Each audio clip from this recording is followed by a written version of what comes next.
The Darus Syahda Pesantren looks like any ordinary Islamic boarding school in Indonesia.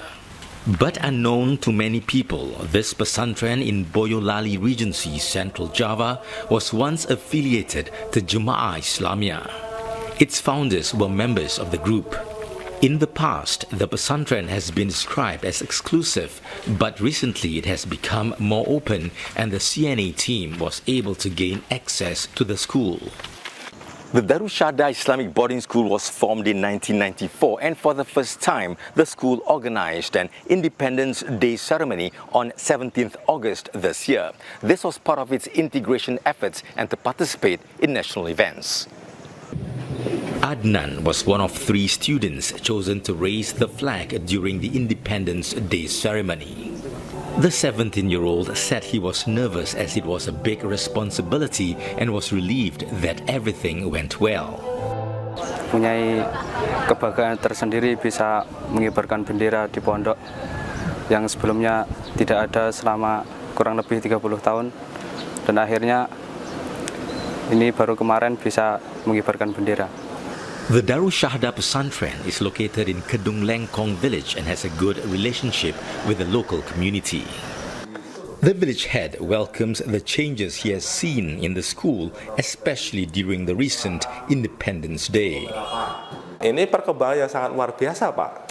Pondok mendirikan bendera lah. Niku kan tidak mau dulu, tapi sekarang alhamdulillah dengan pendekatan yang sedikit-sedikit, terus dibikinkan tiang bendera, ya toh, terus pasang bendera, terus sekarang kok bisa tuh upacara sendiri gitu. Wah, alhamdulillah ya.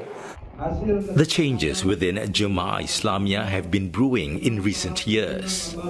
On 30th June, senior leaders of Jemaah Islamiyah Indonesia dissolved the organization.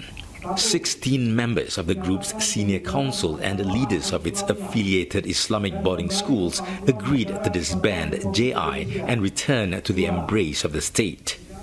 They pledged to align the group's educational curriculum with mainstream Islamic beliefs and remove extremist content. These include correcting views in the curriculum about the relationship with the state. Dulu kita memandang negara Indonesia ini bukan negara Islam. Tapi setelah itu, setelah kita mendalami, mencermati dari berbagai disiplin ilmu, setelah akhirnya ternyata tidak hitam putih Islam dan Islam. Tapi ada negara yang ketiga. Dia bukan negara Islam, tapi tidak boleh dimusuhi. Kita sudah memandang sekarang itu di Indonesia itu ternyata untuk menegakkan, melaksanakan syariat Islam itu tidak banyak dihalangi gitu loh, Pak. Rakyatnya dan kondisi tidak siap ya, bukan karena negara ini menghalangi, kan tidak. Observers said efforts should include making changes beyond the school's curriculum. Keterbukaan mereka perlu diuji juga gitu. Kalau selama ini mereka hanya satu segmen pelajar yang mungkin dari internal jaringan, apakah juga bersedia atau juga ada mix, juga harus membuka diri dengan pelajar-pelajar yang dari berbagai macam segmentasi kelompok Islam yang ada di Indonesia. The Religious Affairs Ministry has begun its engagement with Islamic boarding schools affiliated to JI.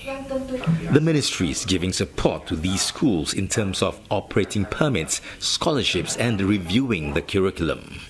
Di proses-proses pengimplementasiannya tentu nanti akan ada, mohon maaf, bukan pengawasan tetapi memantau kira-kira seperti apa implementasinya di lapangan, apakah benar-benar kurikulum yang disusun itu benar-benar diajarkan atau hanya sekedar tameng saja bahwa ini kurikulumnya dari Kementerian Agama tapi kenyataannya tidak diajarkan.